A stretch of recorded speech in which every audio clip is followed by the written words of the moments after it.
Well, Troy, why don't you start? Why don't you talk about your experience on the Yeah, platform? I mean, it's very interesting. We brought up LaRussell, and obviously is alumni of the show, but we just loved everything he was about when it comes to independence. We talked about Nip and his influence, and when he told me that he wanted us to purchase the next album, I'm like, all right, cool, well, send me the link. And when he sent it to me, I'm like, all right, I'm not even sure what to do with this. I've never heard of this, and it was even. And so I signed up for it, and then you had to go through a process, and then it was like this, the birthday picture popped up, and it was like, there's the album. I was like, all right, this is cool. And I was like, I'm trying to figure out, why did he go this route? I obviously knew the Proud to Pay or Pay What You Want, but then I realized that he was releasing it exclusively 2 weeks before.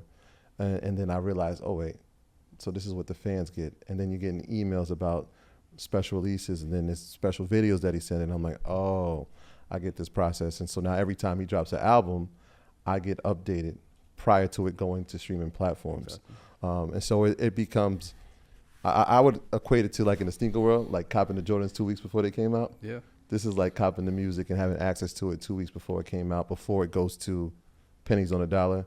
Artists get it dollar to the dollar, but fans always get it exclusive to the artist that they want to patron with. So, I mean, the experience has been great. I know there was like another component in the world of crypto that we'll get into, which I thought was like, all right, this is different. This is revolutionary. So yeah, a proud customer and patron on the platform for sure. No, I appreciate it. I remember seeing it come through, and LaRussell actually sent me a text, and he was just like, yo, check out, bro. He just dropped some money, and I was like, oh man, this is dope. This is dope to see. And you know, I think that's the beautiful part, right? Like if you didn't already have a relationship with LaRussell, Mm-hmm. he can see, oh wow, this person's actually a fan of me, and I can reach out to him. And we've seen this happen now, where like athletes, other celebrities are buying albums from an artist on the platform, and they don't even have a relationship. Mm-hmm. And for them to actually be able to reach out and be like, yo, thank you for buying my album, because they have their phone number, they have their email, it's created brand partnerships for artists. It's created, you know, bookings for artists beyond just like the personal relationship that they can now build with these people. And it doesn't always have to be celebrities. It could also just be everyday people, right? Yeah. But yeah. Yeah, I kind of want. I mean, the conversation we had, it was interesting. Was the proud to pay or pay what you want, and so I wanted to set the bar, right? Because I know some people wanted to experience the music for free, but I wanted to show the appreciation for the craft and the brilliance that it took and the independence that it took to actually put out the project. So anytime he puts one out, I know he just dropped the joint with Hit Boy, which is crazy, Yeah. ridiculous, and then he actually released another exclusive just for the people. So yeah, man, it was. Support comes in many different ways, so I just wanted to make sure I led by example. It wasn't just an episode.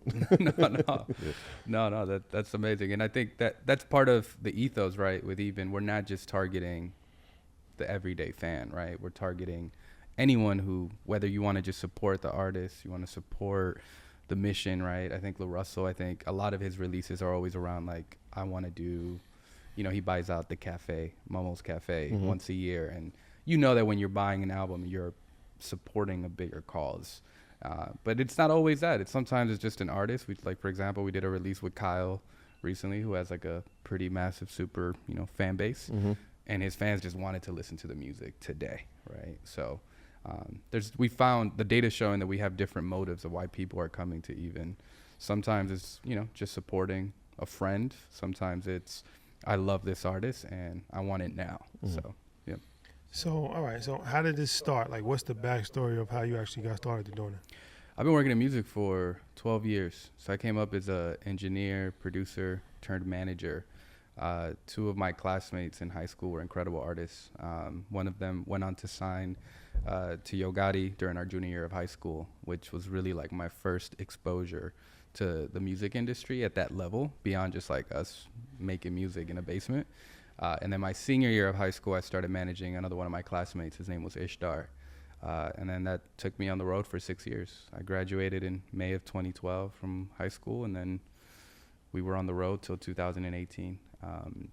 Didn't go to college. It was just kind of on the run, managing this artist, built a roster of producers, songwriters, and really got a chance to experience streaming from its earliest days, right? Spotify was reaching out to us and saying, hey, get on the platform. This is how it works. And we're just like, no, we just want to release on SoundCloud. And, you know, I just did a panel with Ghazi last week from Empire, and I was that was actually Nima and Ghazi pulled us aside. This was like 2013, and they're like, you guys should upload to streaming. You guys can make some money. And sure enough, we did make money, right? But the numbers didn't make sense. But that was like a completely separate story. But yeah, I did that until 2018, and then I started working in the venture space. So I moved back to my hometown of Milwaukee and met these two guys, Joe and Troy, who had a venture fund, and they wanted to work in music. They wanted to build the music program. So I started building an accelerator for artists and managers, taking the Y Combinator model, but introducing it to artists and managers, helping them really incubate and build a business around them. And that's really where the roadblock started. When we started, you know, it was hard to educate artists and managers to run like a business when there was just roadblock after roadblock when it comes to actually building a sustainable business. And then that led me to run a music tech program for Universal. So I helped led this music program for Universal called G Beta through the venture fund. And that was really my first exposure to music tech. So I got to interface with different startups that wanted to revolutionize the music industry, but I found a common thread in those conversations. These were people who had never worked with artists and managers before. So they were trying to build something that artists didn't want, and in return, something that fans didn't want.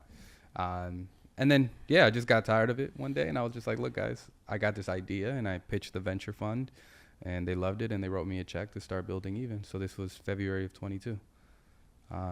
That's kind of how we got started.